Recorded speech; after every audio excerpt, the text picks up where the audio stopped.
Mahirap na pusa. Mahirap na pusa.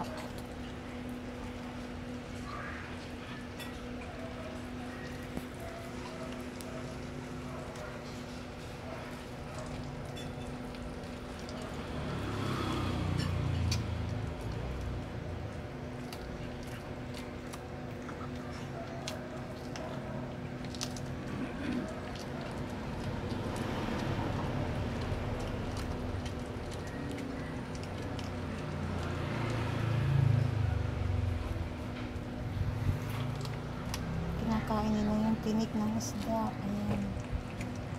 Tinik ng isda yung kinakain nila. Ayan, pati yung kuting. Naku, pag pusa naman yan sa loob, hindi yan kakain ng ganyan. Mga tinik-tinik. Ayaw nila.